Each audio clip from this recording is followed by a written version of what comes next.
no meu dia a dia eu sou baseada em ciência, eu tento ensinar a ciência. Quando eu acho que eu tinha meus 13 anos, o meu pai perguntou para mim: o que você vai querer ser quando você crescer? Eu falei: professora. Será que o que eu estou fazendo está bom o suficiente ou deveria melhorar? É a autocrítica que a gente começa a desenvolver, porque você precisa sempre estar pensando que a sua rotina pode ser melhorada. Eu estou dentro das escolas municipais educando as crianças para prevenção de consumo de tabaco e hoje os vapes, que são extremamente importantes nessa educação. Eu tenho uma equipe multiprofissional que trabalha voluntariamente em campanhas mensais para atender toda essa demanda da população que nunca foi avaliada previamente nos fatores de risco. Naruhodô Entrevista, Suzana Tani. Naruhodô. Você quer apoiar a ciência? Quer apoiar o pensamento científico? Quer ajudar o Naruhodô a se manter no ar? Ouvir os episódios e espalhar a palavra já é um grande passo. Mas existe um outro jeito. Quem possibilita isso é a Orelo. Você escolhe um valor de contribuição mensal e tem acesso a conteúdos exclusivos, conteúdos antecipados e vantagens especiais. Além disso, você pode ter acesso ao nosso grupo fechado no Telegram e conversar comigo, com o Altair e com outros apoiadores. Toda vez que você ouvir ou fizer download de um episódio pelo Orelo, vai também estar pingando uns trocadinhos para o nosso projeto. Combinado? Então baixe agora mesmo o app Orelo no endereço orelo.cc ou na sua loja de aplicativos e ajude a fortalecer o conhecimento científico.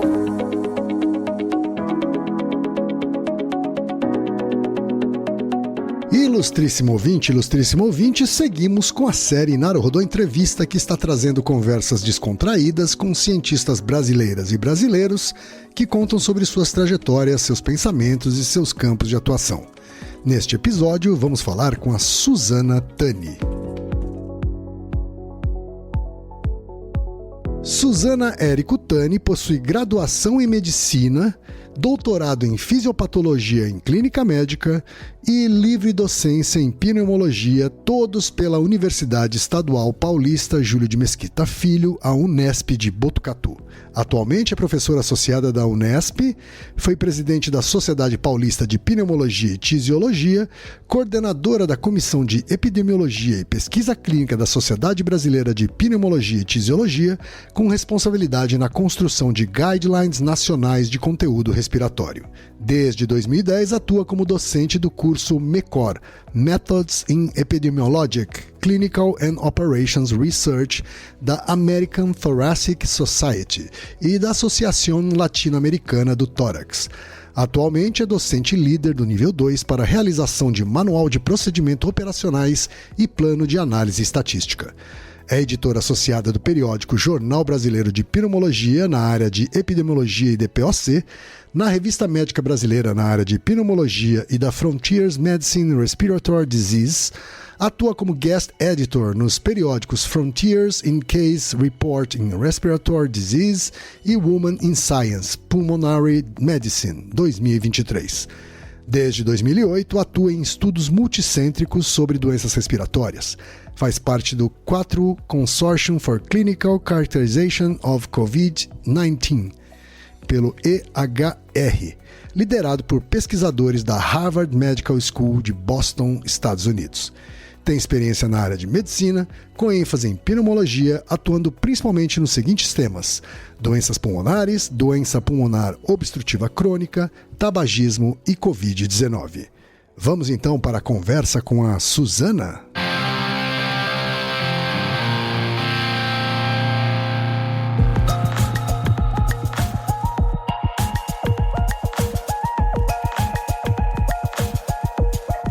Suzana, muito obrigado por ter topado falar com a gente aqui no Naruhodô. Começa dando o seu primeiro salve para as nossas ouvintes e para os nossos ouvintes, Suzana. Olá a todos que nos escutam. É um prazer enorme estar aqui com todos vocês ouvintes falando no Naruhodô, para mim é uma exclusividade com muito prazer e orgulho para prestigiar esse podcast tão famoso e fazer parte dele agora. Muito obrigado, Kay e Altair. A gente é que agradece, Suzana, a gente que agradece. Eu queria entender, Suzana, de você, se você se considera uma cientista. Antes de começar, assim, eu tô começando com você diferente de eu começo com todo mundo, tá? Eu quero saber se você se considera uma cientista só pelo fato de você, ou não se considera só pelo fato de estar exercendo medicina. Na verdade, eu acho que isso eu aprendi com meus grandes colegas aqui de universidade, que se tornaram professores, que a medicina ela é baseada nas grandes incertezas. E o que eu tenho que ensinar é qual incerteza é a de menor erro. Então, eu tento ensinar da forma de tomadas de decisões que sejam não as mais certas, a que estejam menos erradas no cuidado do paciente. Então, isso nos torna realmente cientistas à beira-leito, cientistas de provocações que garantam que você está certo disso, você tem certeza do que você está tomando essa decisão, é baseada na melhor evidência que hoje pode existir. Então, eu acho assim que no meu dia a dia eu sou baseada em ciência, eu tento ensinar a ciência, eu amo fazer essas provocações porque eu tenho muitas dúvidas, eu tenho muitas questões não respondidas e sou ávida por essas incertezas. Resposta de cientista. A resposta de, se você dissesse que não é, eu diria que é, porque essa resposta, nada mais cientista do que essa resposta que você deu, viu, Suzana? Sim, é a incerteza. É a incerteza que nos move para frente, né? É verdade. Quando a gente tem um não é tão melhor do que o sim, porque você tem a certeza que é não. Verdade. E aí você muda o caminho. Ô, Suzana, agora sim, então eu vou fazer para você a primeira pergunta que eu faço para todo mundo que participa aqui do Naruhodô Entrevista. Eu quero saber onde você nasceu, quando você nasceu e em que contexto familiar, social você nasceu.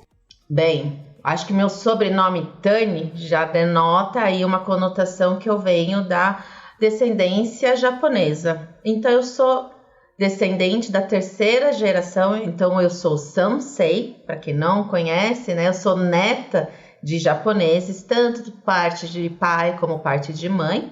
E fui criada realmente dentro da cultura japonesa. Eu fui alfabetizada em japonês, mesmo sendo brasileira. Então eu trago muito a cultura oriental japonesa, nipônica, em relação no meu pensar, nas minhas ações, na minha necessidade de prestar ao coletivo do que muito um individualismo. Seus avós vieram para o Brasil em que ano? 1925, se eu não estou enganada. Então estamos falando aí de um século atrás aí. Sim, exatamente. Né? Então tem toda a história da imigração. Então meus pais, tanto por parte de mãe e pai, os dois ficaram realmente no estado de São Paulo, ficaram na região que era realmente na cafeicultura, então era para desenvolver a parte de produção de café. E historicamente é isso que a gente aprende na escola, e eles vivenciaram essa demanda, né, que o Brasil era considerado, né, terra do ouro, onde o ouro crescia em árvores. Sim. E eles compraram essa ideia. E infelizmente os futuros ficaram para o Brasil, não foi para voltar para o Japão, para o Nihon, mas a tradição se perpetuou.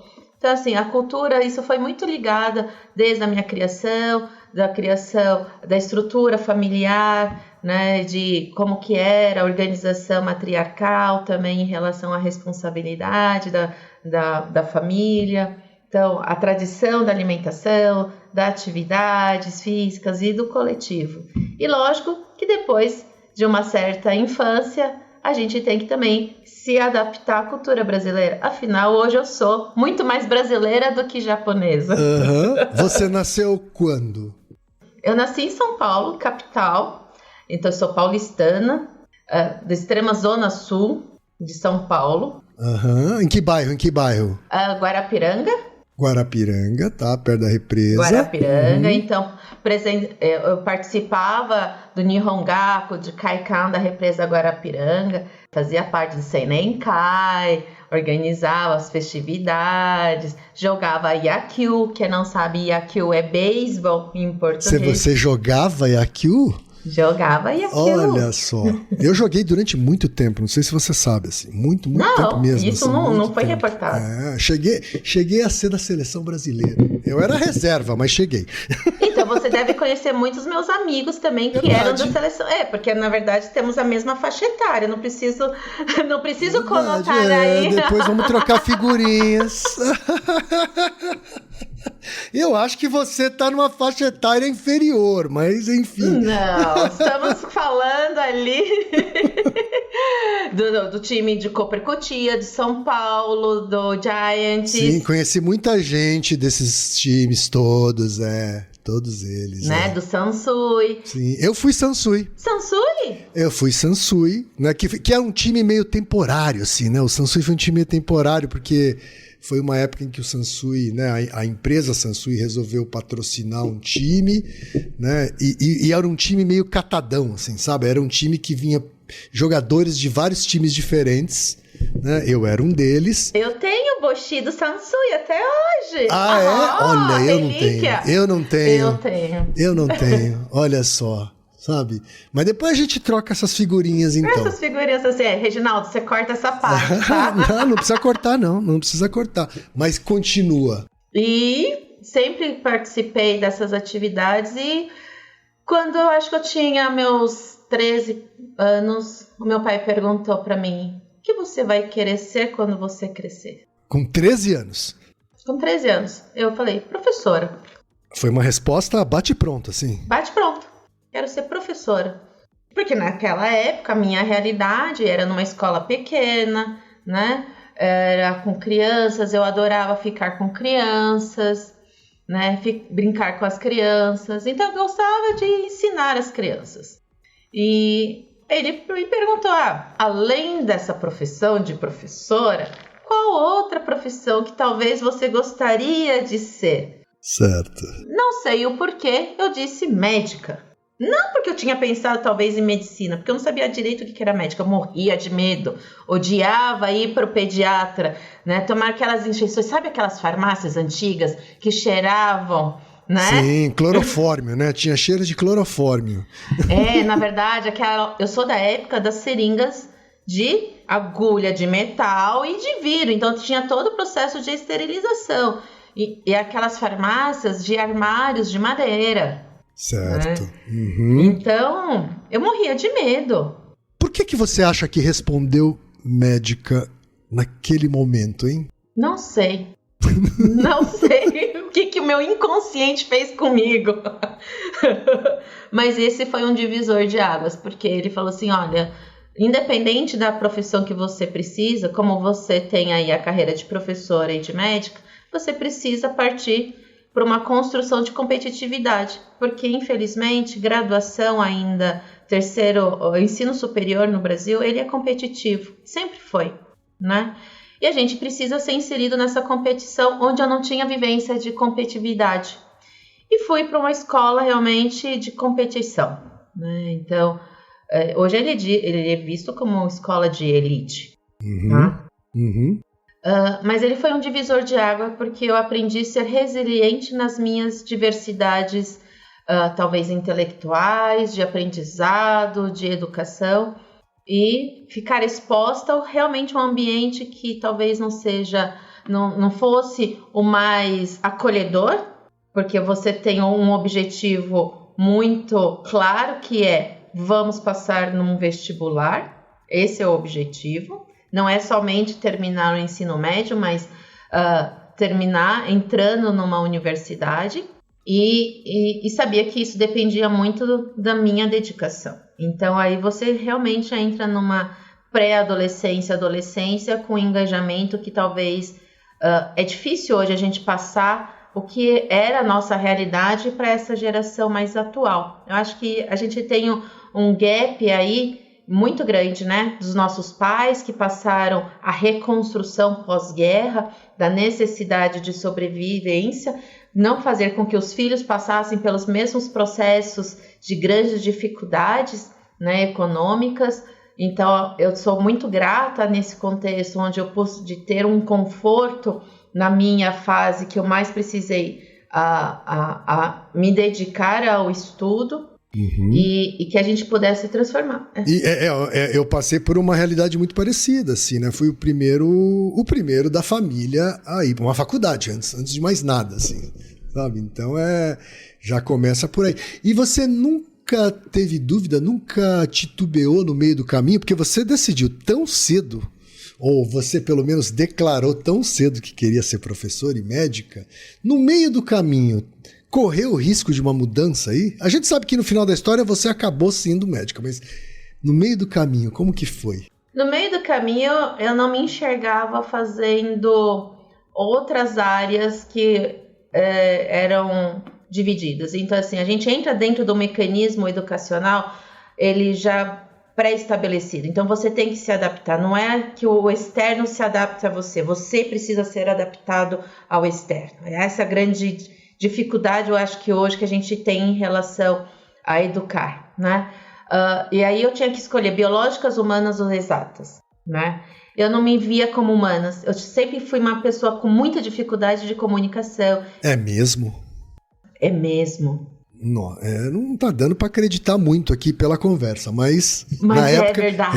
É verdade. Porque você era tímida, você era introvertida, como é que era?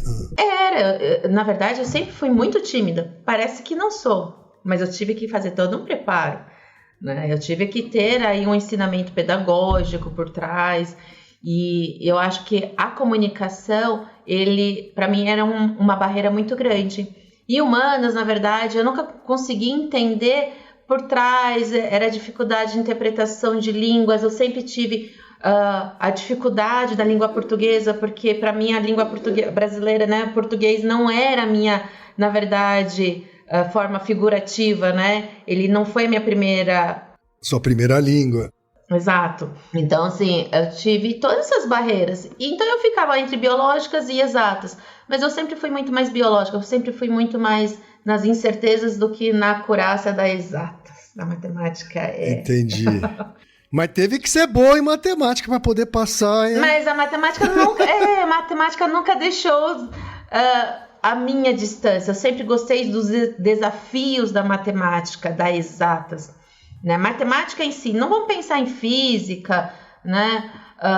Química, mas sim a matemática. E aí eu tentei juntar e no meio do caminho você olha para aquele colégio cheio de alunos, você olha para o lado, nossa, todo mundo compete comigo, dá insegurança. Adolescência, né? A gente é o quê? Um bicho inseguro. A gente não tem certeza de nada. A gente tem mais a certeza do incerto, do fracasso, do insucesso. E a gente tem que aprender a lidar com esse insucesso. Eu acho que aí nesse contexto de ter o suporte familiar é extremamente importante. Tudo bem ter falha. Tudo bem você ter uma expectativa e não cumprir com a expectativa. Eu acho que esse suporte foi fundamental. Não, é importante você ter tocado nesse assunto, né? Porque existe um imaginário sobre a cultura nipo-brasileira, né? A cultura que os descendentes de imigrantes tiveram aqui no Brasil, muito ligada à extrema exigência, né? Extrema exigência. Mas no meio da extrema exigência, eu conheci famílias que lidavam bem com a não certeza do sucesso ou da conquista almejada, e famílias que não lidavam tão bem com isso, assim, né? Amigos meus que sofreram muito, assim, sabe? A ponto de levar o assunto para terapia mesmo, porque ele se sentia uma decepção, né? Você não teve isso na sua família, assim? Não tive isso dentro da família, porque na verdade eu acho que o sofrimento, olhando historicamente dos meus avós, né, tanto do materno do paterno, ver como que foi realmente o engajamento deles de construir, reconstruir. Meu pai, na verdade, assim, ele teve que assumir junto com a irmã mais velha, a perda precoce do meu avô paterno. E minha avó faleceu aos 95 sem nunca ter aprendido a falar em português. Certo. E meu pai também foi o primeiro a fazer uma faculdade já quase nos seus 40 anos. Né? Então, porque realmente era a primeira coisa, o sustento do eixo familiar, para depois você pensar no educacional. Mas o educacional nunca foi visto como um supérfluo, não como fosse não obrigatório, que era uma necessidade. Porque a gente sabe que para transformar gerações, a gente tem gerações anteriores que são as mais impactadas, para depois conseguir mudar gerações. Eu acho que foi nesse contexto que a visão um pouco adiante, a longo prazo, que eles trouxeram as mudanças mais importantes. E foi nesse contexto que ele falou assim, olha, não tem importância se não der certo. E mesmo que você mude o propósito, também não tem problema. Tanto que quando eu prestei... aquela época a gente tinha vestibulinho, né? O treineiro. Eu falei, vamos fazer o vestibulinho, vamos passar, né? Vamos tentar. E vi que estava no mediano. Ótimo, mediano naquela época era bom. Hoje a gente sabe que ser mediano não é o suficiente, né? Uhum. E quando estava no terceiro ano, para terminar realmente o ensino médio, eu falei, agora é para valer. Agora vamos. Né? E não deu certo. De primeira não deu certo, né? E aí vem aquela dúvida, mas será que é realmente medicina? Eu preciso entrar na medicina para entrar na área da saúde? Porque você já almejava as faculdades públicas mais disputadas. Sim, porque economicamente olhando, financeiro, da estrutura familiar, eu não teria condições nenhuma de pactuar um financeiro que fosse privado, né? E mesmo privado a gente não tinha os acessos hoje em relação à graduação médica. Certo. E aí o que aconteceu então? Você não passou no seu primeiro vestibular para valer? A gente foi pro básico do cursinho. E aí, certo. Abre a cabeça, né? Cursinho é ótimo para você falar, nossa, eu estou enxergando tudo isso de uma forma muito diferente. Muito diferente. E aí era a turma do cursinho, né? Então, era engraçado porque, na verdade, aí a colônia oriental japonesa foi importante porque a gente participava das atividades culturais da colônia, que era como um extravasamento daquele momento de grande estresse de competitividade que você tem no ambiente do cursinho, e ter uma outra atividade que fosse tradicional nossa era importante. Então a gente passava final de semana jogando beisebol, então ia lá pro Copercutia, ficava lá o grupo, né, ou fazia as outras atividades dentro do Kaikan. Então isso era importante para manter uma sanidade mental que hoje a gente sabe que era negligenciada. Sim. A gente não tinha essa visão. Nem existia isso, né? Não existia. Não existia. Né? Uhum. E era uma área muito assim, pejorativa, às vezes, até levar isso para dentro da família que você estava sofrendo. A gente tinha vergonha, né? As pessoas tinham vergonha de admitir alguma coisa nesse sentido. Sim. Entendi. E aí o cursinho te deu um outro estilo de vida e uma outra chance. Exato.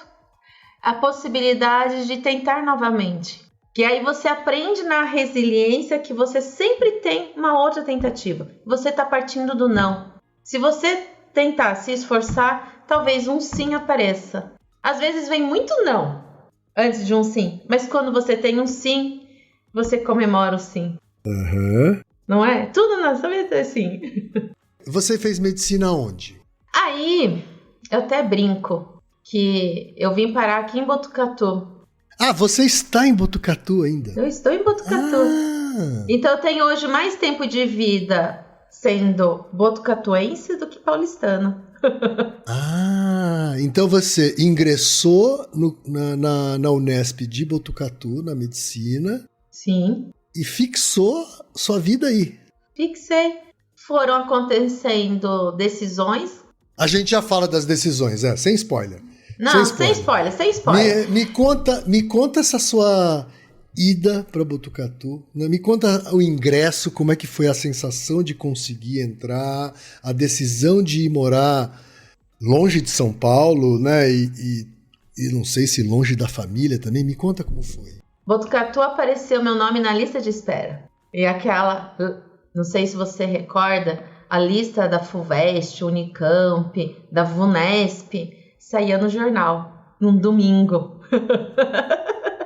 A lista. E eu não tive coragem suficiente para ir no cursinho para ver a lista dos aprovados.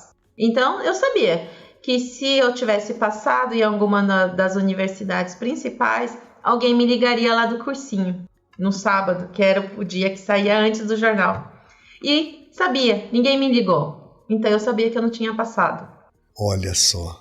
Pois é, então eu já estava triste novamente, mais um ano que não deu certo, eu vou ter que estudar mais um ano, vamos nos preparar para mais um ano de cursinho, vamos ver onde que eu fui mal. Você nem sabia que estava na lista de espera ainda? Nem sabia, né? Aí eu sabia que eu já tinha ido mal em geografia, então eu tinha que me dedicar provavelmente em geografia. E o meu medo era a redação e tinha ido muito bem em redação. E por acaso, o meu pai pegou a lista no domingo e ficou nome por nome. Aquelas letrinhas miúdas, né? Bulário. Sim. Olhou e gritou, seu nome tá aqui, na lista de espera. Eu falei, não acredito, pai. Ele, não, tá aqui. Você tem chance. Eu, como tenho chance? Que número que eu tô classificada? Ele, 157. Falei, tá bom, pai. Tem que rodar 156 nomes para uma faculdade que tem 90 vagas. O que ele fez? Pente fino. Nome por nome, procurou na lista da FUVEST e da Unicamp. Que a Unesp sempre acaba sendo a terceira lista. Todo mundo prefere ir para a FUVEST e Unicamp. E ele fez isso. Ele falou assim, olha, tem chance, vamos. E aí a lista de espera tinha que vir em Botucatu no dia da lista de espera, para saber quem tinha interesse. E torcer para que tivesse vaga. Exatamente. Aí ele começou a pegou o guia 4 rodas, começou a estudar qual era a estrada, quantos quilômetros tinha de São Paulo para Botucatu, para vir para cá. E eu lembro de ter saído às 4 horas da manhã de São Paulo, meu pai torcendo para o carro não quebrar no meio da estrada, porque às 8 horas da manhã eu tinha que me apresentar para fazer interesse pela vaga. Eu e mais a plateia que estava também presente. A gente tá falando aqui de uma cidade que está umas 3 horas assim de São Paulo? 2h30 de São Paulo. São 210 quilômetros. Uhum. E foi a minha primeira vinda a Botucatu e desde então nunca mais deixei, porque naquele mesmo dia todo mundo que fez o interesse de vaga, à tarde celebramos que todos tinham conseguido a sua vaga na Faculdade de Medicina de Botucatu para integrar a 31ª turma de Medicina. Sensacional. A gloriosa. Somos os gloriosos. Os gloriosos. E aí, como é que foi a mudança de vida, assim? Porque aí você foi o quê? Para uma república? Você que é? Então, peculiarmente, eu tinha uma grande amiga que a gente inverteu os papéis, invertemos de famílias. A gente tinha feito o colegial junto, ela não tinha conseguido realmente passar na medicina também, ela estava indo para o 2º ano de cursinho, ela ficou morando com meus pais em São Paulo, e eu vim morar com ela, coincidentemente, na cidade de Botucatu. Olha só! É. Que legal! Então assim, eu não fui para uma república, morava em frente a várias repúblicas, mas eu vim para um nicho familiar já construído. Então, o acolhimento que eu tive foi mais seguro em relação às incertezas. Claro. E me conta, como é que foi a faculdade de medicina para você? Assim?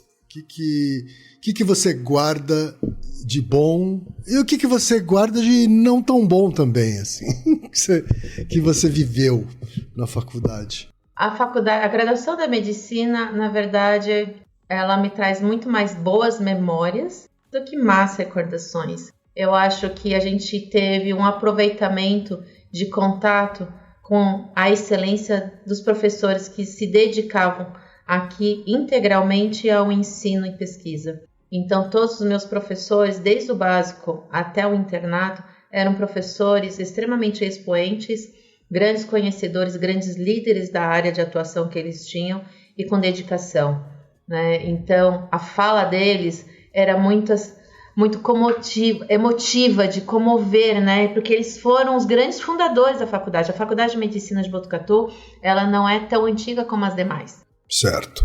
E então eles foram os grandes fundadores, foram das primeiras turmas, da 12ª, 13ª turma. Então, eles foram a fala de como eles gostariam que fosse o ensinamento da medicina. Então, eles foram os grandes exemplos. E lógico, a fase adaptativa do básico nunca é fácil, tá, Ken? Porque você começa a fazer a medicina e tendo matérias tão básicas que você fala, por que isso é importante? O que isso vai me colocar dentro da ciência médica? Né?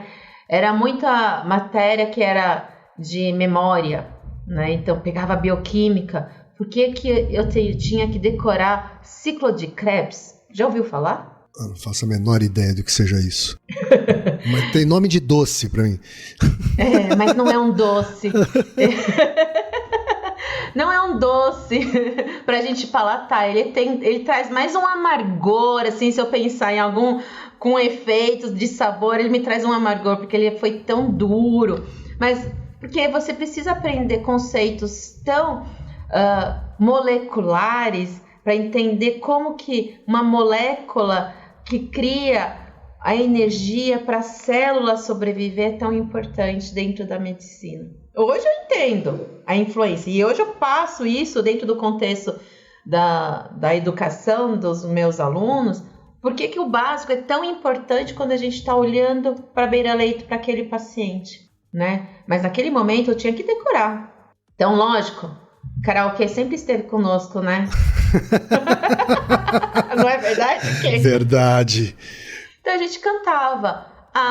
Tirei o pau citrato, toceto glutarato, tosfacetato, succinil-coa.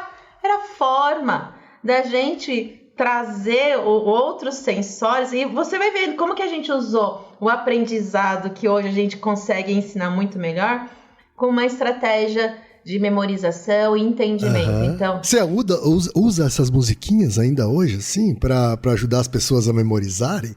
Eu uso, eu ensino a usarem emoções, mesmo que sejam negativas, de raiva, de ódio, né? Mesmo que seja sobre a minha pessoa como professor, para eles conseguirem lembrar a mensagem que eu queria passar. Certo. Sensacional. É lógico. Mas vem cá, e aí cursando a medicina é um campo bastante amplo, né? Bastante amplo, né? E não por acaso tem muitas especialidades, mas você já tinha pistas do que você gostava mais e do que você gostava menos durante a graduação? Sabia. Algumas coisas eu sabia. Neurologia. Neurologia é o quê? Eu quero? Não quero. Não quero. Não quero. Não quero. Por quê? Não conseguia falar que isso era diferente daquilo dentro da anatomia. Eu falava assim, mas é tudo cinza, é tudo branco. Entendi. Eu sabia algumas coisas que eu não queria. Isso é bom, porque na verdade na medicina a gente vai vendo qual linha que você mais gosta. E eu transitei bastante, eu transitei muito pela clínica, pela cirurgia, interfaces clínicas cirúrgicas, a mesma área de monitorias. Então eram as possibilidades que nós como graduandos a gente tinha como conhecer um pouquinho mais de construção de ciência. Então sempre fui engajada em querer saber, né, de processos. Então chegava para os professores, professor, não tem nenhum trabalhinho aí para fazer? Né? Aluno não sabe o que é trabalhinho, né? Naquela época a gente pegava fichas e fichas de prontuários, que era tudo em papel, e ficava olhando, planilhando para o professor, e depois não sabia se o professor ia levar aquilo lá para frente para um trabalho, para um artigo. Mas a gente fazia esse trabalho. Né? Era a forma de a gente começar a entender o que era coleta de dados, como que eu colho dados com qualidade, como eu interpreto os dados. E aí eu fui para uma área, talvez não é tão convencional, que eu fui para toxicologia. Eu era plantonista do Centro de Toxicologia. Então eu dava plantão no CEATOX aqui do Instituto de Biociências. Então, naquela época tinha 0800. Tá bom. Hoje a gente tem sistemas mais rápidos, mas naquela época, que era telefonia, Sim. eu era telefonista do plantão do Instituto de Toxicologia.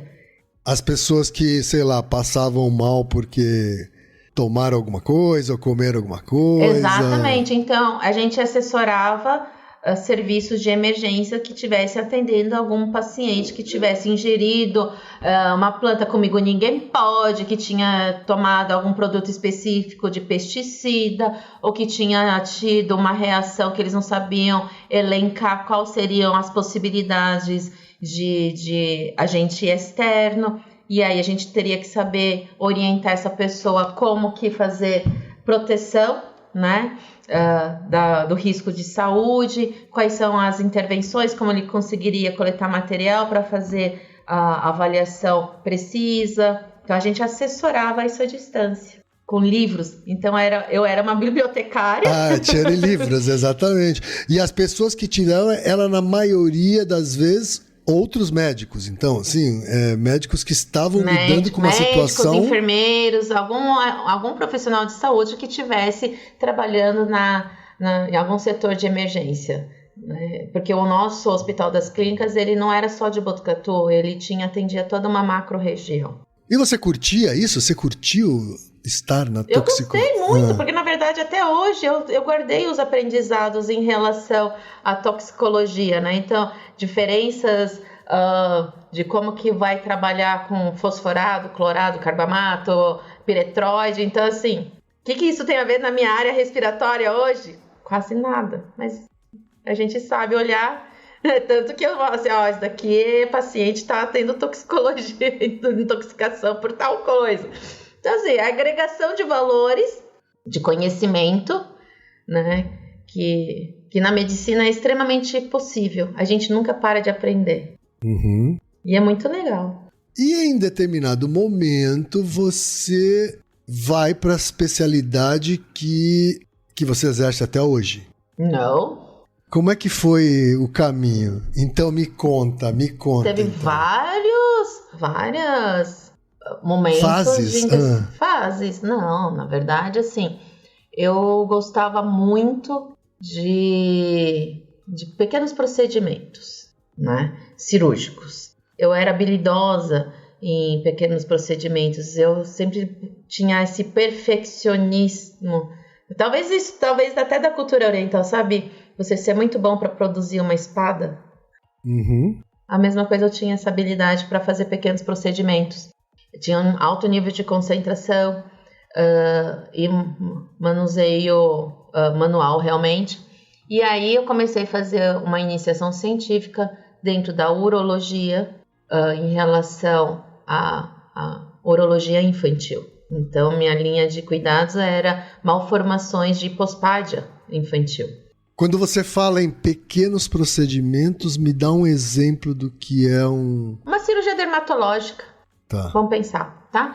E aí eu comecei a fazer iniciação científica em urologia. Agora vamos pensar na contextualização. Urologia antiga. Pediátrica ainda, assim. E aí, na verdade, a gente teve que ser um pouco mais realista para o campo de atuação, né?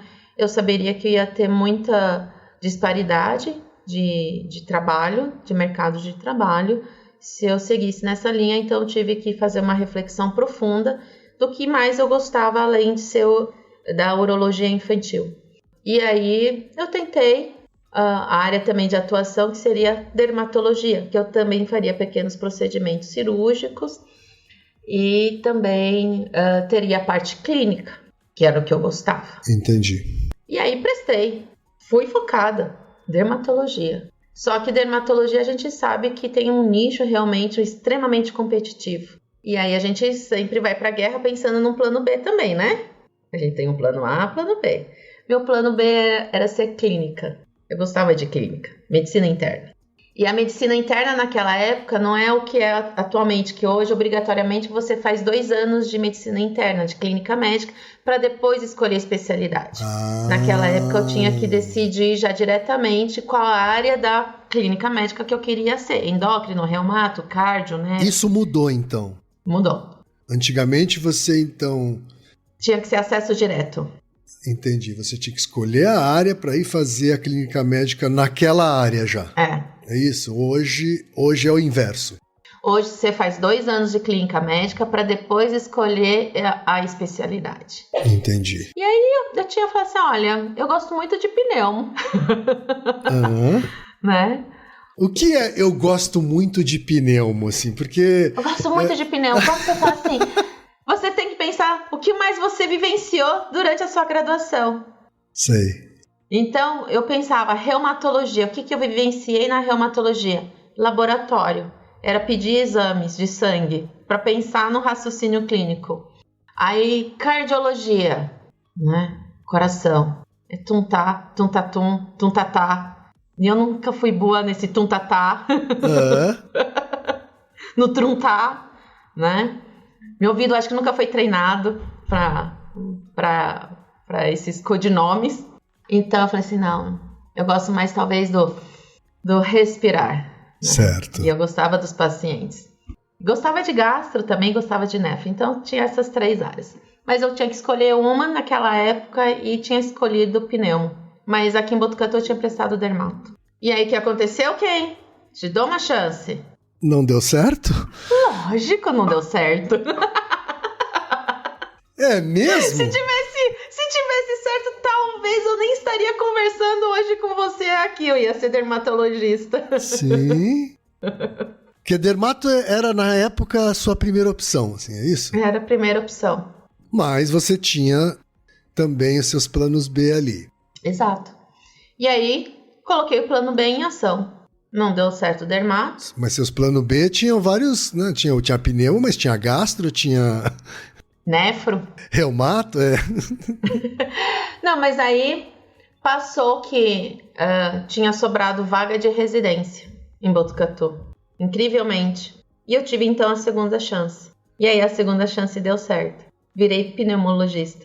E aí você já fez a residência em pneumologia. Vim pra cá, fiz a graduação em medicina e passei na residência médica de pneumologia aqui na Faculdade de Medicina de Botucatu também. Me conta o que é exatamente a residência médica e especificamente em pneumologia, assim. Isso me dá uma especialização numa área de atuação. Porque no momento que a gente se forma como médico, você ganha o seu cadastro de registro como profissional médico. É como se fosse você é um médico genérico, vamos dizer assim. Generalista. Generalista. Uhum. Então, a minha função como professora de graduação de medicina é formar profissionais generalistas que tenham conhecimento também da minha área de atuação. Certo. Né? No momento que eu formo os meus residentes em pneumologia, eu estou formando especialistas em pneumologia. Ele ganha um outro código de atuação na área específica que ele foi habilitado.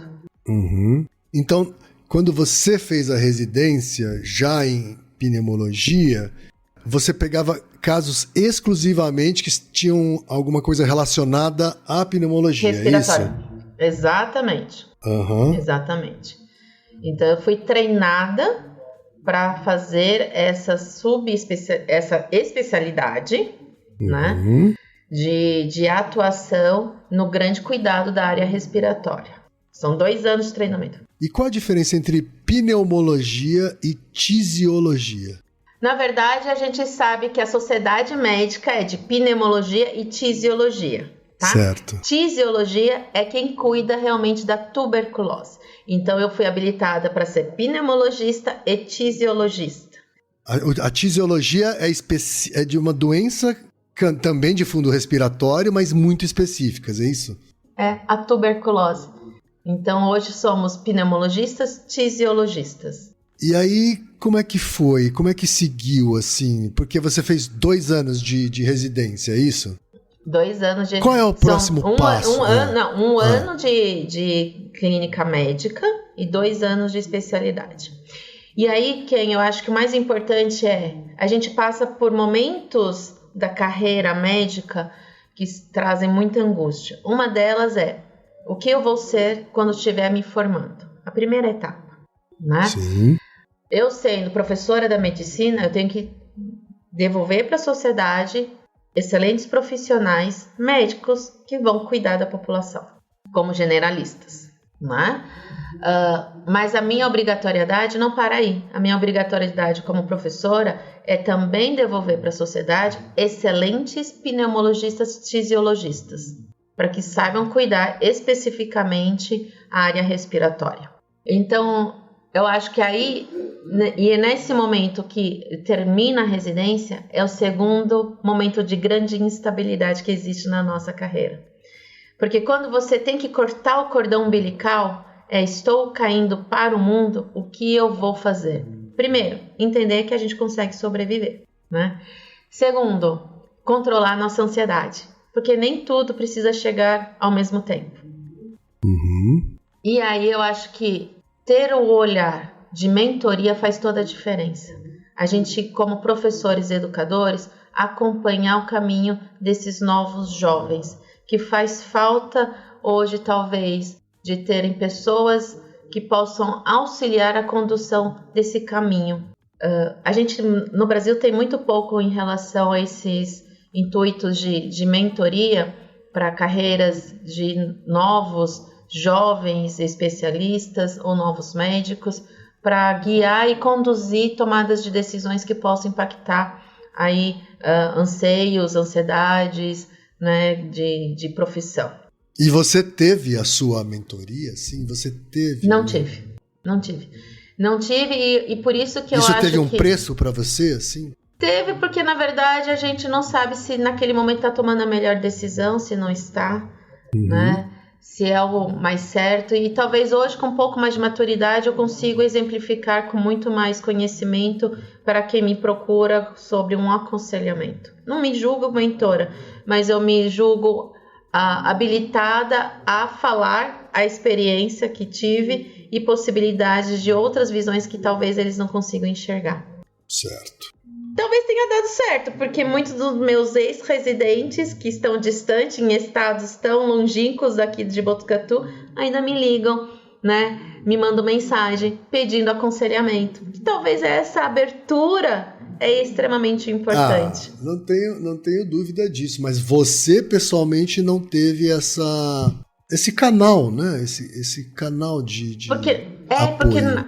Exato, porque a nossa geração naquela época não estava treinada com esta visão de o que você deve fazer depois da sua carreira, quando você terminar a sua residência. Tanto que no meu grupo de trabalho, quando a gente terminou a nossa residência, que era o mesmo grupo da graduação, terminando a residência conjuntamente, o que a gente movimentou? Tá todo mundo perdido. O que vamos fazer? Um grupo muito grande, clínico-cirúrgico, falou, vamos reformular o que a gente teve aqui dentro do nosso hospital. A gente quer ficar. Quais são as possibilidades de ficarmos? O que o hospital, a Faculdade de Medicina pode nos oferecer para que a gente fique? Entendi. Isso é importante. E houve essa conversa, assim, de um coletivo organizado com a ficamos, faculdade. Sim. Então isso foi muito importante, que aí ficamos grupos jovens querendo mudar uma realidade e todo mundo encarou pronto-socorro. Fomos todos para o pronto-socorro, vamos trabalhar no pronto-socorro. Me fala do pronto-socorro, porque já me falaram que pronto-socorro é a universidade viva, assim, de medicina. É onde você realmente põe em prática o que você aprendeu na medicina. É um momento que você tem que ter totalmente controlado o ambiente para que você não seja deletério. E a gente olhou como que estava a nossa realidade e a gente falou assim, vamos mudar isso, vamos mudar essa realidade. E aí foi uma construção de um grande coletivo. Eu acho que o grupo do pronto-socorro foi tão forte que a gente reestruturou toda uma dinâmica de fluxo de atendimento, de protocolos. Todo mundo entrava no pronto-socorro feliz, para trabalhar com mérito eu sou emergencista, eu sou socorrista, né? E quero habilitar os alunos. Então era o melhor estágio do internato. Entendi. A gente dava cursos e cursos de capacitação. E aí eu tive que sair da minha zona de conforto. Eu sou clínica, eu não sou cirurgiã. E qual é o meu grande desafio? Trauma, grandes traumas. Eu não sou cirurgiã. Eu tinha que perder esse medo. De como que eu vou cuidar de uma pessoa com risco de vida por um acidente, por um trauma grave. Né?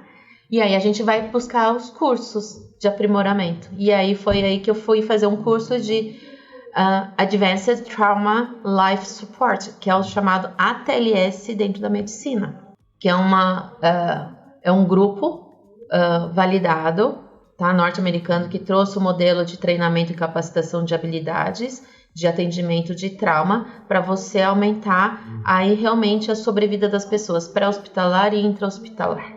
Então esse era o objetivo. E a sua trilha como pneumologista, ela ficou de lado por um tempo, é isso? Assim? Lógico que não, que dentro da emergência eu cuidava dos pacientes respiratórios, né? Tá. Então, na verdade, lá na emergência você tinha que fazer tudo e o que era pneumologia ia para você. Era a minha praia. Era a minha zona de conforto. A minha zona de desconforto era trauma. E foi aí que talvez foi a minha primeira tomada de aprendizado em comunicação. A gente fez o treino, capacitação, eu passei, fui aprovada para ser atendente com o certificado do ATLS. E só que os professores me viram como potencial de replicador, de ser professor de trauma, tá? E para mim, eu falei, nossa, eu ser replicadora de trauma, né, sendo clínica, como que vamos negócio, né? Você é replicadora de um negócio que é a minha zona de conforto, de desconforto. Então, mas era tudo muito a ver, né? Porque vias aéreas é respiratório, né? Trauma torácico é meu, né? Então, assim, tinha um contexto ainda vale. Lógico que procedimentos cirúrgicos não era a minha indicação, não tinha nem a fala. Mas aí foi que eu fui para um curso fora aqui do camp, para capacitação de pedagogia, de conteúdo, de postura, de como fazer comunicação. E aí veio a fala, Suzana, você é japonesa, seu olho é pequeno, então como você vai melhorar a sua comunicação se caracteristicamente você vai ter que superar as suas deficiências raciais em relação à sua comunicação? Você vai ter que perder o medo da fala. E você vai ter que aprender a gesticular todo o seu corpo a favor da sua fala. Então, o seu tom de voz vai ter que mudar. Quem te falou isso? Quem é que chegou para te dar esse diagnóstico? Assim? Um conjunto de professores de pedagogia. Um conjunto, tá. Eu usava óculos. Ele falou assim, você vai comprar lente. Você não vai usar óculos. Suzana, você não tem sobrancelha. Quem? Eu não tenho expressão facial sem a minha sobrancelha. Que interessante, né? É nesse nível assim que chegaram a te orientar, assim? Porque as pessoas fixam no olho e na expressão facial. Então eu tinha que pensar como seriam as minhas expressões faciais para manter a atenção das pessoas na minha fala. Porque a gente sabe quantos minutos as pessoas prestam atenção no que a gente está conversando? Pouquíssimo. Então eu tive que aprender. Foi muito bom que eu trago esse aprendizado até hoje nas minhas oratórias, dentro de sala de aula, na dinâmica que eu começo a construir, nas ligações com diversos públicos e conteúdos, não só a área profissional de saúde, mas para público leigo também, que aí a gente precisa aprender a fazer a comunicação mais assertiva.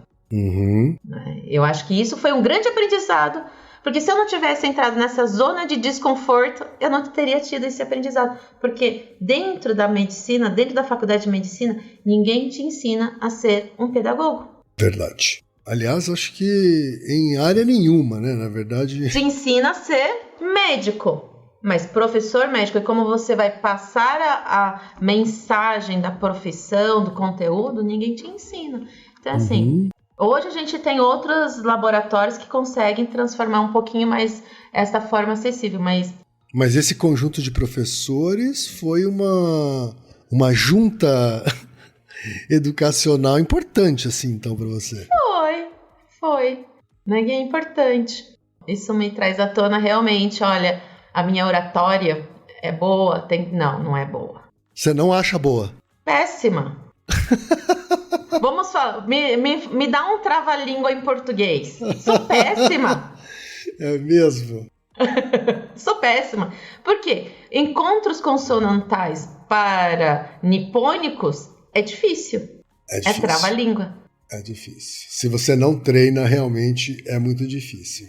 Agora, Suzana, você é uma pessoa que sempre estudou, nunca parou de estudar, mas eu tô vendo aqui que em 2006, você resolveu fazer um doutorado. Pois é. Você tava com o quê? Falta do que ficar enrolada, assim? Porque um doutorado exige uma dedicação meio fora do comum, assim, né? E você médica e professora, e quer dizer, como é que isso se deu? Eu decidi ficar na universidade. O propósito de ficar na universidade e não fazer uma carreira acadêmica é não melhor aproveitar o tempo que você está dentro dela. Então, é entender como a universidade pode oferecer o maior intelecto que ela tem de disponibilidade com seu melhor tempo. E eu sempre disse que eu gostava muito com assistência. Então, eu queria sempre responder algumas perguntas de qualidade, se a minha assistência estava no mérito de alta qualidade de resposta, de oferta de atendimento. Quando você pergunta, será que o que eu estou fazendo está bom o suficiente ou deveria melhorar? É a autocrítica que a gente começa a desenvolver, porque você precisa sempre estar pensando que a sua rotina pode ser melhorada. E a gente, nesse período, então, de 2002 a 2006, foi realmente a grande modificação que eu tenho de currículo em relação à carreira de pronto-socorro. E aí, entrei na área de engajamento do que eu mais gostava dentro da área respiratória. Eu sempre gostei de dois grandes extremos, Ken. Eu sempre gostei do tabaco, do tabagismo. Fica a dica aí. E o lado extremo da doença tabaco relacionada, que é a DPOC. Sim. Que é a doença pulmonar obstrutiva crônica, que é a terceira causa de morte no mundo. E ela causa tanta debilidade no indivíduo e que muitas vezes é negligenciada, e por isso que eu sempre achei que cuidar dessas pessoas eu poderia fazer uma grande diferença, porque não era só prescrição de remédio. Eu tinha muitas outras intervenções não farmacológicas que eu poderia fazer diferença. E aí eu juntei as duas coisas. Falei, eu gosto de fazer assistência, eu já cuidava do ambulatório de cessação tabagística, né, do Centro de Dependência Nicotínica aqui, coordenava, e cuidava esse outro extremo patológico já de pessoas com a doença. E aí eu falei, eu vou fazer uma linha de investigação nesta área. E uma das professoras aqui da disciplina era a Irma de Godoy, e ela já tinha a linha estruturada dentro da área investigacional. E ela foi a minha orientadora, né? E ela me adotou, no âmbito do meu doutorado, do meu ensinamento. E lembro hoje claramente como foi a primeira escrita de um projeto de pesquisa. Ninguém ensina a escrever projeto de pesquisa, né? É uma habilidade, é uma ciência. E ela começou a corrigir, caneta vermelha, o que eu tinha escrito. Achei que eu estava abafando o que eu tinha escrito. E ela me mandou chamar no BIP, né? Que naquela época só tinha BIP, não tinha celular, né? Sim, Para os mais jovens, o BIP é um SMS da época. Mas que não tinha mensagem. E ela me convocou. Ela assim, Suzana, senta um pouquinho aqui na minha frente. Vixe. Foi tenso, sempre é tenso, né? Você sentar com sua orientadora é complexo, né? E ela falou assim, quero só saber que língua que você escreveu.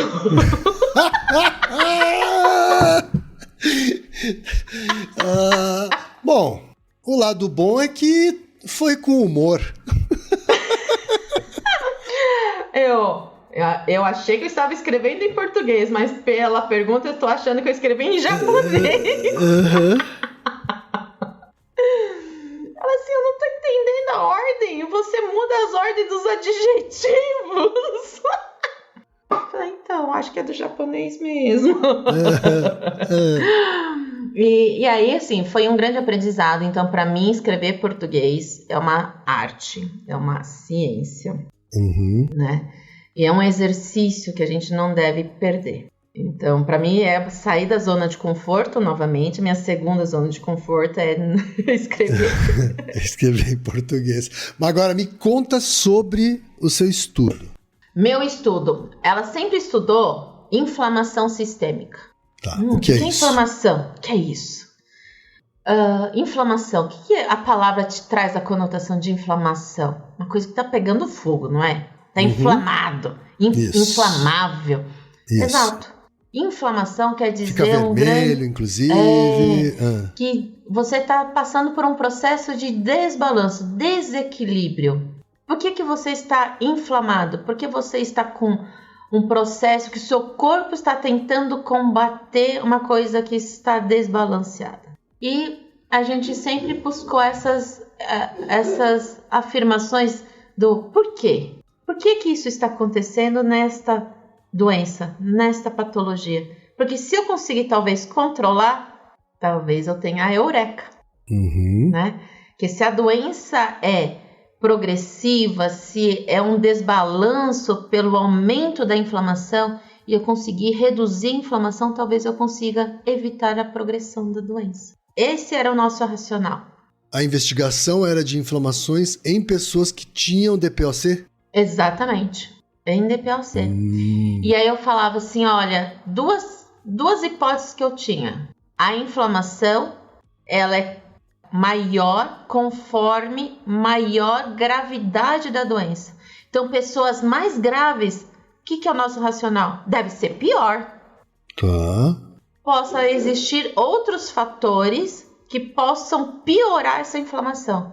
E dentro dessa minha ideia, cigarro era uma delas. Quem era doente e continuava fumando, provavelmente devia ser mais inflamado. E poderia piorar mais rápido a doença. Então, eram meus duas hipóteses. E aí, lógico, né? É a minha hipótese.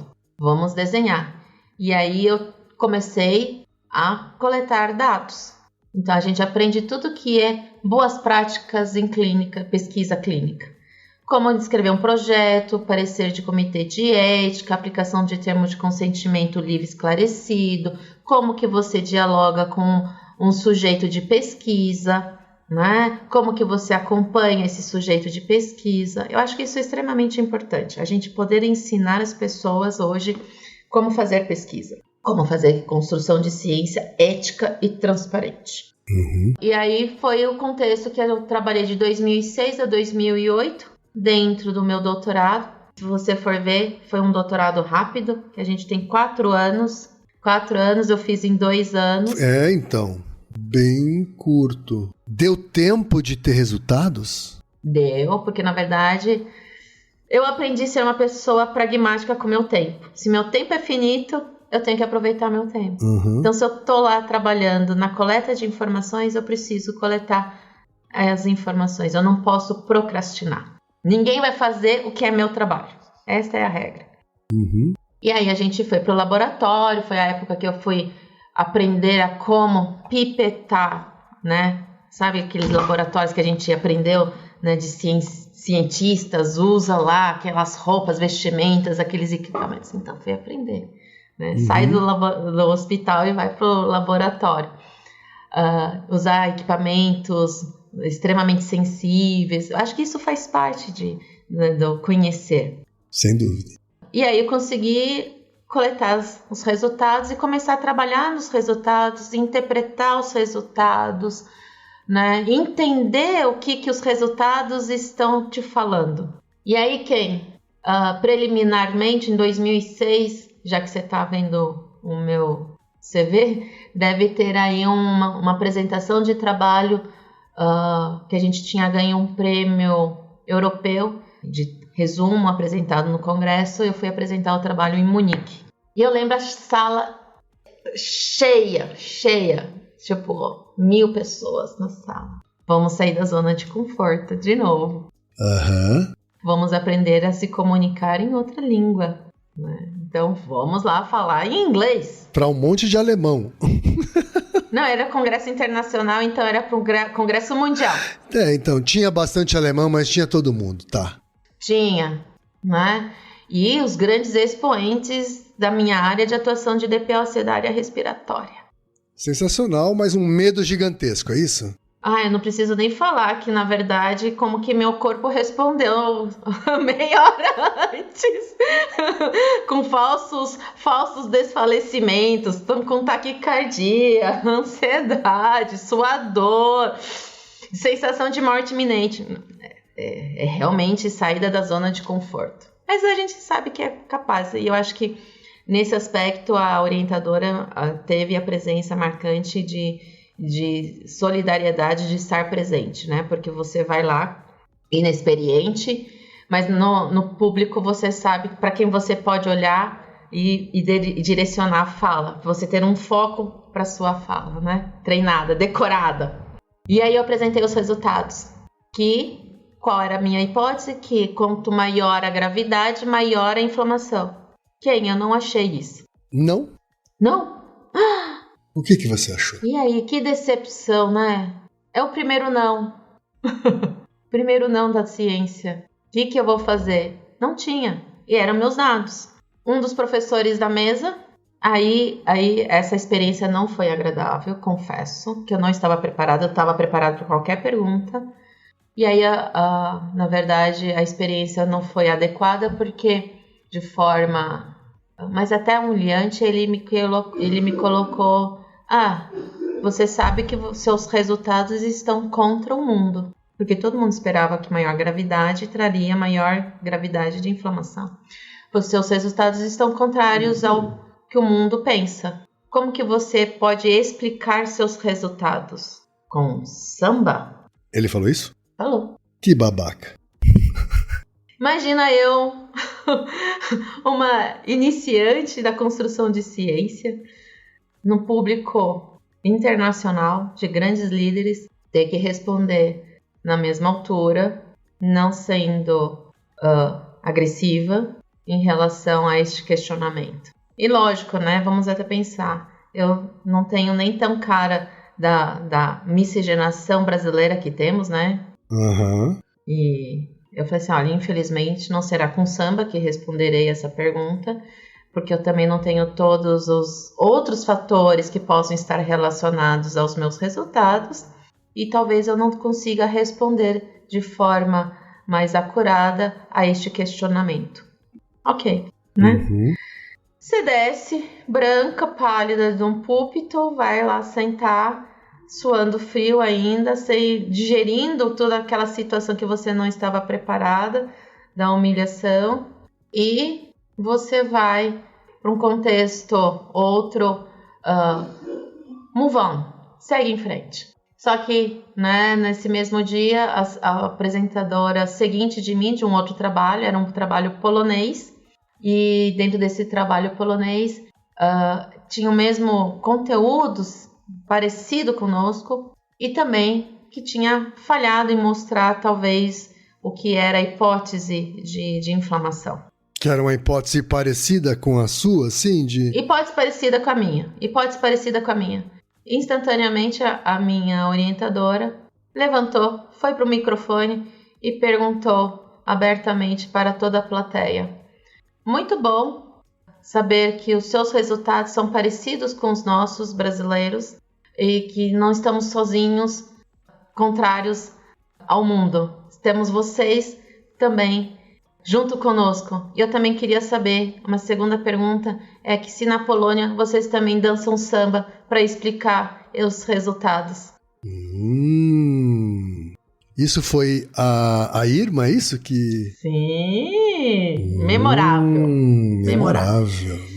E aí, na verdade, a plateia toda aplaudiu. Porque todo mundo concordou que não precisava ser desta forma, né? Então, hoje, eu enxergo que esta experiência a gente tem que combater veementemente. Não preciso fazer com que a ciência seja hierárquica, que a ciência não seja compartilhada, que a ciência seja destruída por pensamentos contrários ao que você possa estar enxergando. Sem dúvida. Então, opiniões divergentes sempre vão existir, e é bom escutar opiniões de todos, com todo respeito. Claro, você pode falar a mesma coisa de várias formas, né? Num eixo que vai do gentil ao babaca, e o cara escolheu o babaca, né? Tá certo, então. E daí em diante, depois de 2008, que aí eu já não tenho mais nada aqui no que coisa boa! Agora é a nova versão Suzana Tani. Me fala. E aí, Suzana Tani terminou o doutorado, né? Eu falei assim que a minha defesa não seria tão trágica, tão uma tragicomédia como tinha sido essa minha apresentação internacional. Primeiro porque seria em português, as pessoas que viriam para a minha defesa seriam pessoas que talvez me conhecem meu histórico, né? E aí foi mais tranquilo, né? Em relação... Sim, e lógico, imagina. que aí eu descobri... eu descobri que eu adorava a parte de bioestatística. E aí um dos meus mentores de carreira é o Sérgio Paiva. Ele é um nutrólogo, é professor titular de nutrologia, e ele é ávido pela bioestatística. Tanto que na minha defesa a gente teve embate em bioestatística, né? Não teve jeito como fugir. Mas a gente sempre discute continuamente aí a bioestatística. E ele foi importante toda a minha carreira profissional em relação às tomadas de decisões éticas, transparentes, de consciência tranquila, pura, né, de engajamento. E veio essa Suzana Norfa nessa carreira de vamos entrar então para a construção da linha de pós-graduação, vamos construir novos cientistas, passar o que você sabe para novos cientistas, e aí entrei no programa de pós-graduação em 2011. Então, desde 2011, eu sou orientadora de alunos de mestrando, doutorando, de programas técnicos, de habilidades, de iniciação científica e pós-doutorado. Então, eu falo que eu sou professora exponencial, graduação, residência e pós-graduação. E trago sempre eles muito perto de mim, que não existe hierarquia, né? A gente tem essa linha aqui para sentar, conversar, dialogar, trocar ideias, ninguém tá certo, que tá errado, o que você tá tendo dificuldade, o que você precisa aprender, quem são as pessoas, e o grupo se ajudar. Ensinei a todos hoje que o coletivo produz muito mais do que você tentar trabalhar sozinho. Então, esse sempre foi o conjunto de agregação que eu consegui colocar dentro da pós-graduação, que comecei com um aluno, foi passando para 2, 3, né? E hoje eu tenho um orgulho de dizer que eu tenho 20 alunos trabalhando juntos, todo mundo se conhecendo, todo mundo estava sabendo o que o outro estava fazendo, quais são os objetivos de cada um auxiliando o outro, né? E eu acabo gerenciando todos. E é essa sua perspectiva sobre a força do coletivo que viabiliza uma produção tão enorme assim, porque assim, vocês não estão vendo, mas a hora que vocês entrarem no Lattes da Suzana, vocês vão ver o tamanho da produção dela. Eu fico pensando assim, meu Deus do céu. Não é grande não, Ken. Existem cientistas muito mais produtores do que eu. Mas você não está fazendo só isso. não é só isso que você faz, né? Então, eu estou realmente impressionado, assim. É essa visão do coletivo que você acha que viabiliza isso, assim? Eu acho que sim. Quando você coloca no coletivo o papel importante individual para o coletivo, isso faz toda a diferença. Um aluno de iniciação científica do primeiro ano que está aprendendo a como vai fazer uma comunicação com o paciente, que ele nunca teve paciente na sua frente, ele também tem o seu papel fundamental dentro da construção de um projeto. Uhum. Então, é esse texto que eu faço uma colcha de retalhos, onde depois vai cobrir todo mundo. Uhum. Né? E todo mundo que se dedica tem o seu valor de reconhecimento. Então, as nossas produções são listados os nomes desde o aluno que participou, voluntariado, que se dedicou, que produziu, construiu, ajudou a corrigir, né? Manuscritos. Uhum. Esse é o papel, né? Esse é o ensinamento. Como fazer isso chegar a mais orientadores? Porque a gente sabe que não é assim em todo lugar, né?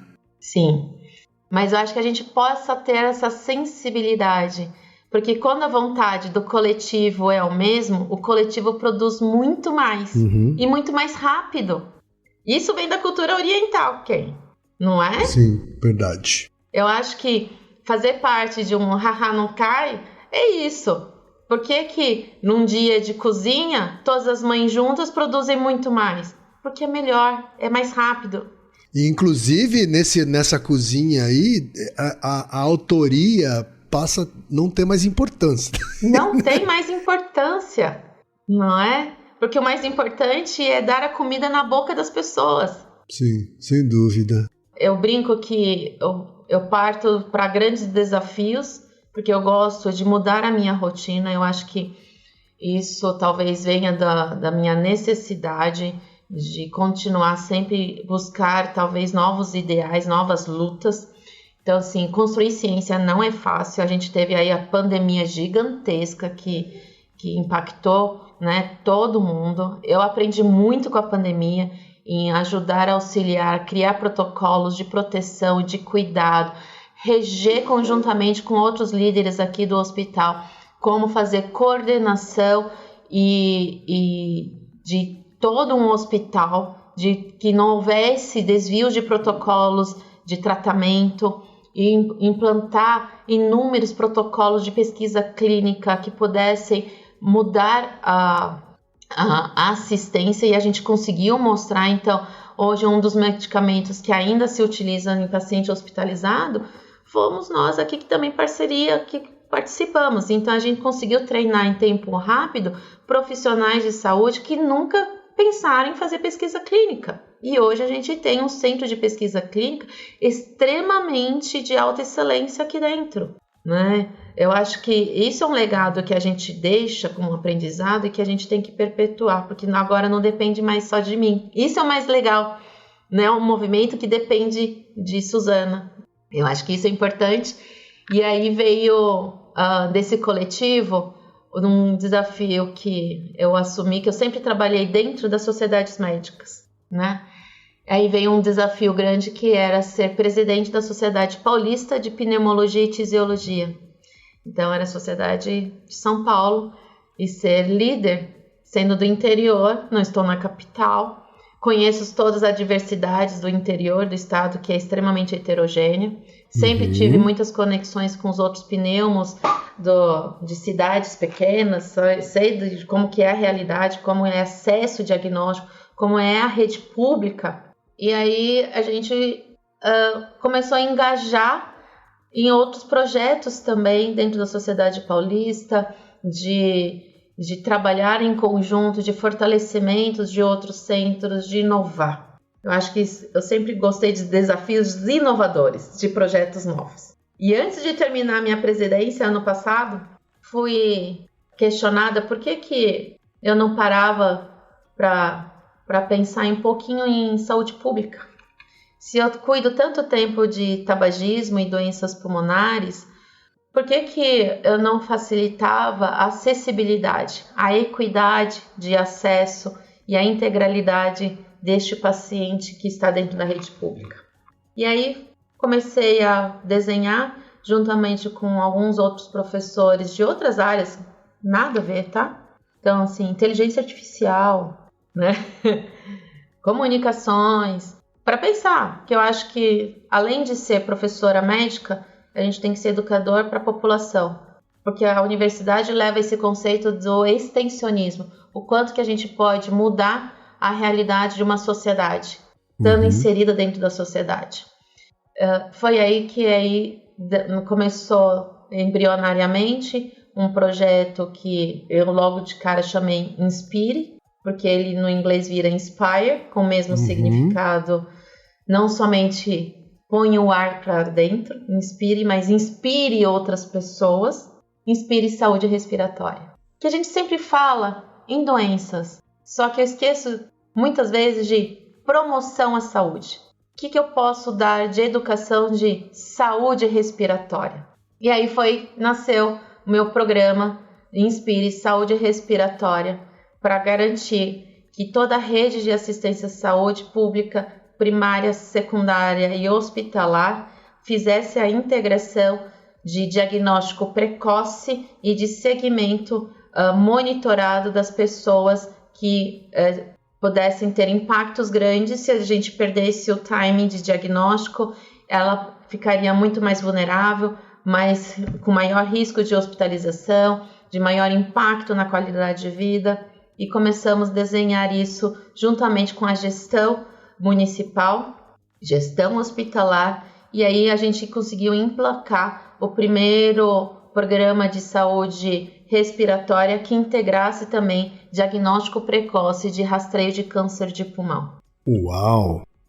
É uma coisa que vocês estão fazendo com a prefeitura, então, de Botucatu, e você tem ambições de que isso se amplie para o estado. Exato. E quem sabe depois para o Brasil todo? Sim.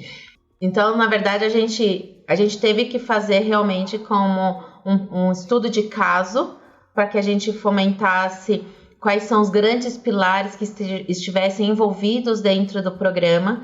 Então, a gente tem o pilar de prevenção, onde eu estou dentro das escolas municipais educando as crianças para prevenção de consumo de tabaco e hoje os vapes, que são extremamente importantes nessa educação, tá? Não tem mais conotação de classe social prioritária. Eu acho que hoje a gente tem que falar muito mais amplo, né, dentro da comunicação de risco. Sem dúvida. A gente tem o pilar capacitações, onde eu preciso fazer educação continuada de todos os profissionais e fazer com que esse material de educação seja acessível para toda a população. Então, a gente criou aqui uma lei municipal de saúde respiratória para que todo ano a gente comemore com várias ações conjuntas para todos os munícipes terem essa consciência que a saúde respiratória deles precisa ser avaliada. Não é só um check-up cardiológico, não, check-up respiratório.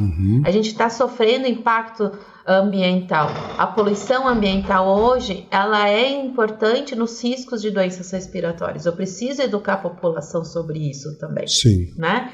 E eu tenho acessibilidade, garantia da acessibilidade diagnóstica. Então, eu tenho a integração da assistência da saúde de emergência, atenção primária e hospitalar integrado. O paciente vem aqui no nosso serviço, encaminhado da atenção primária, faz no mesmo dia todos os procedimentos e recebe o diagnóstico e tratamento. Eu tenho uma equipe multiprofissional que trabalha voluntariamente em campanhas mensais para atender toda essa demanda da população que nunca foi avaliada previamente nos fatores de risco, incluindo câncer de pulmão, integrado com o programa de cessação tabagística. Então, a gente avalia os riscos, ao mesmo tempo diagnostica, acompanha e trata. Então, este é um modelo que vamos pensar sustentável, eficiente e replicável em outras cidades. Né? Então, hoje, por uma conjuntura de muito diálogo, muitas reuniões, a gente tem excelentes parceiros, porque eu preciso de pares. Eu não sou excelente sanitarista de gestão. Eu preciso de uma pessoa que consiga fazer um report de business case, né? Eu preciso de pessoas que integrem aí tecnologias que facilitem depois a comunicação para atenção primária. Então, eu preciso de pessoas que mexem com inteligência artificial, né? Diagnóstica, para fomentar um pouquinho mais dentro da área da saúde.